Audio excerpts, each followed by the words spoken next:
Kejadian yang kedua, beberapa hari kemudian datang seorang pedagang madu ke tempat Ibnu Sirin. Madu ini teman-teman dibawain satu gentong besar, 250 kilo madu. Dibawa, mungkin berlipat ganda dari besarnya meja ini. Datang tawarin Ibnu Sirin, saya ada madu. Kebetulan Ibnu Sirin waktu itu baru belanja untuk tokonya. Sudah penuh tokonya ini dengan barang-barang. Maka yang terjadi teman-teman sekalian, Ibnu Sirin, orang ini bilang, Ibnu Sirin saya punya madu, belilah. Kata Ibnu Sirin, saya nggak ada duit sekarang, cash nggak ada. Toko saya baru penuhin, lihat aja penuh barang-barangnya.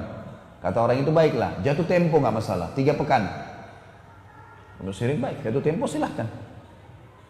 Sudah, gentong itu ditaruh teman-teman sekalian di situ.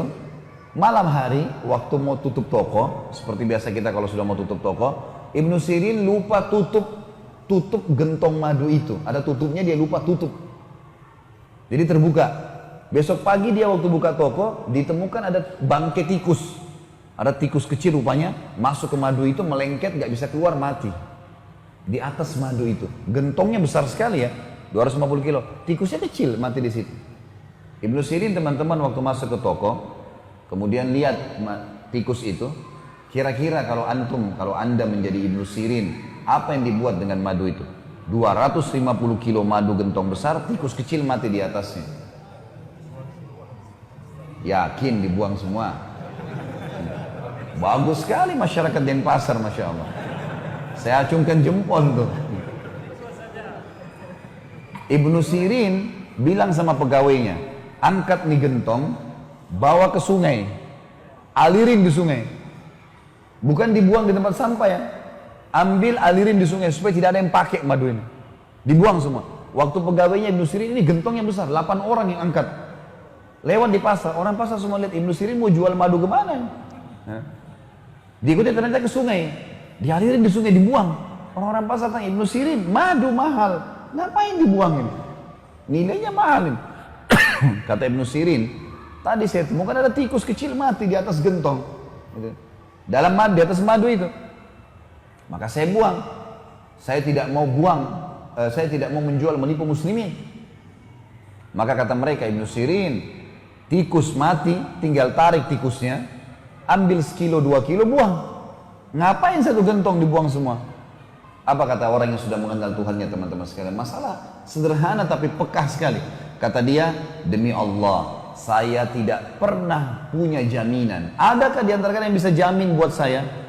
Tetesan madu mana yang kena dan tidak kena dengan bakterinya bangkai tikus itu?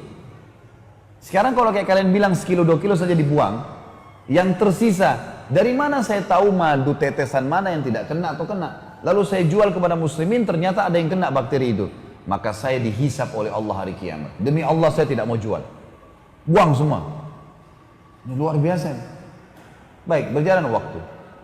3 minggu kemudian, Ibnu Sirin karena ini kan mahal ya, dia akhirnya keuntungan tokonya dikumpulin untuk bayar madu ini. Baru terkumpul setengah dari nilai madu. Pemilik madu datang, oh Ibnu Sirin saya mau nagih. Dia belum tahu kisah nih. Kata Ibnu Sirin, madumu sebenarnya 3 pekan yang lalu tuh dimasukin tikus, saya buang karena saya takut menipu muslimin.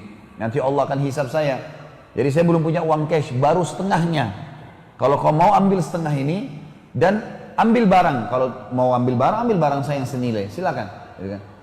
Bijak sekali kan? Kata orang itu enggak, saya mau cash. Kata Ibnu Sirin belum ada. Kata dia, baiklah, saya kasih tempo lagi, 3 minggu lagi ke depan. Berjalan 3 minggu, ternyata Ibnu Sirin juga dengan hikmah Allah, barang yang dijual di tokonya cuma bisa terkumpul 3/4 saja. Uang cash cuma 3/4 saja, belum bisa ke semuanya. Kata orang ini, kalau begitu Ibnu Sirin saya akan lapor ke hakim pengadilan. Kata Ibnu Sirin, laporkan, silakan.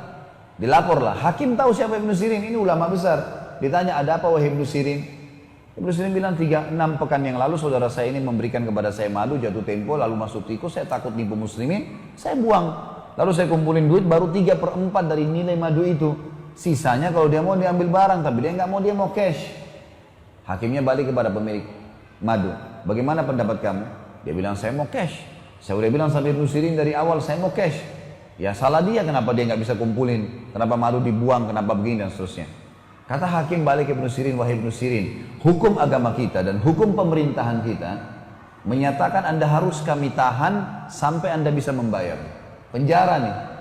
Kira-kira teman-teman kalau Anda di posisi Ibnu Sirin, mungkin kita merengek-rengek, maafin saya, nanti saya usahakan. Ibnu Sirin beda. Dia bilang penjarain saya pantas untuk dipenjara. Penjara saja. Udah masuk penjara. Penjaga penjaranya, kepala penjaga penjara teman-teman tahu Ibnu Sirin. Lalu dia datangi, dia mengatakan, Ibnu Sirin, saya ini kepala penjara. Semua yang masuk dan keluar di sini itu atas jaminan saya. Kalau saya ACC, kalau kita sekarang tanda tangan, izinkan, boleh keluar. Saya sekarang tanpa Anda minta, saya izinkan. Malam hari silakan pulang ke istri anak Anda, pagi datang lagi ke sini. Kira-kira kalau antum di posisi Ibnu Sirin, pulang atau tinggal di penjara? Ibnu Sirin bilang apa? Rahimahullah. Beliau mengatakan, tidak demi Allah. Saya tidak akan mendukung kamu melanggar peraturan pemerintah. Saya akan tinggal di sini sampai Allah memberikan jalan keluar. Ternyata karena keteguhan pada kebenaran ini teman-teman sekalian membuat apa? Tersebar berita satu Irak, Ibnu Sirin lagi hadapin masalah. Masyarakat muslim kumpulin duit. Mau bantu Ibnu Sirin nih. Uang yang terkumpul teman-teman sekalian cukup untuk membayar utangnya Ibnu Sirin yang 1 gentong madu tadi yang dibuang itu. Plus lebihnya bisa beli 10 gentong madu yang lain.